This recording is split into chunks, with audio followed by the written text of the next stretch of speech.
Okay, guys, we are on day 2 of reading. So we are in our Reading Writing Companion, page 64 and 65, and this is your video for that lesson.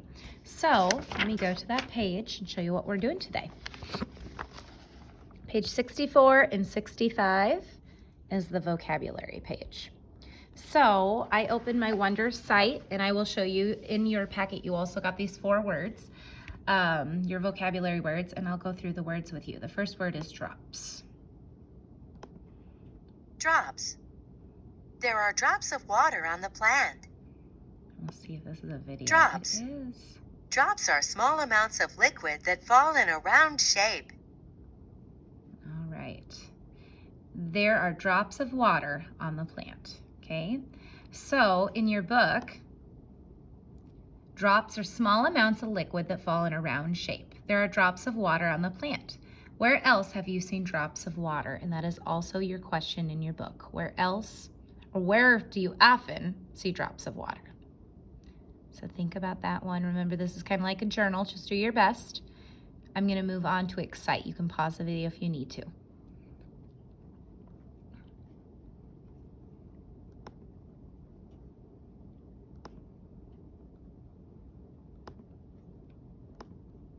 Excite. The dancers will excite the audience.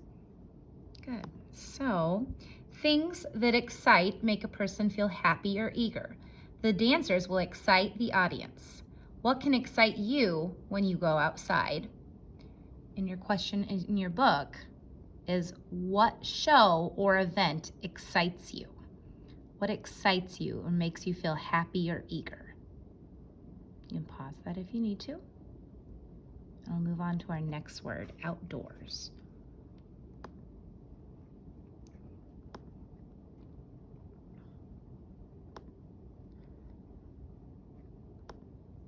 Outdoors.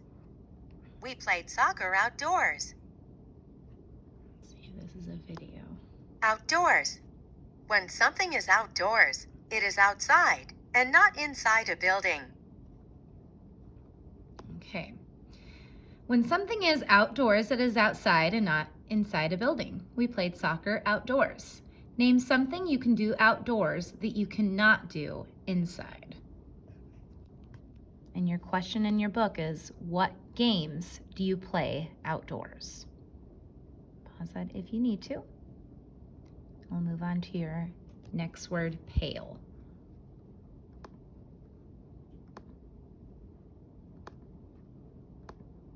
Pale. Sam enjoyed looking at the pale yellow flowers. Pale. Something that is pale is a very light color. Sam enjoyed looking at the pale yellow flowers.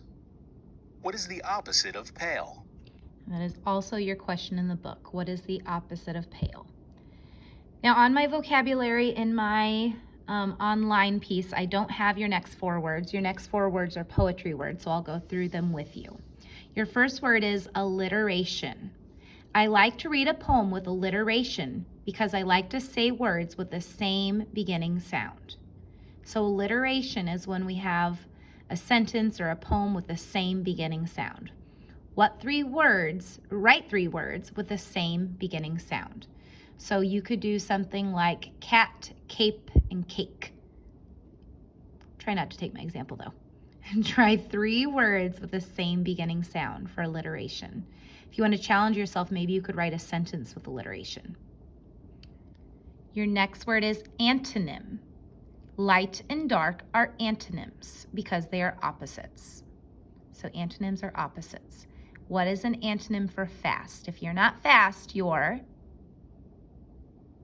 free verse. We haven't talked about this yet. In free verse, the words do not need to rhyme.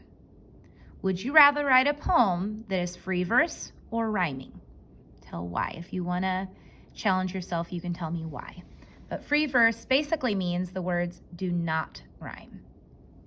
And your last word is repetition. A poet who repeats the words or phrases is using repetition. Why might a poet repeat certain words in a poem? Why would they repeat, I'm going green? Why would they repeat something over and over? I was just thinking of that song we used to sing. Okay? And then on the side, antonyms. Antonyms are opposites. They are words that have opposite meanings. The words hot and cold are antonyms. Text evidence. You will be reading the poem Snow Shape later this week. So, in Snow Shape, I see that the poet used in and out to describe how the girl moved her legs. Knowing these words are antonyms helps me to visualize this detail. I've moved my legs in and out. Your turn. Read the line below from Snow Shape. I slide my arms up and down. Circle the antonyms and explain their meaning in the poem.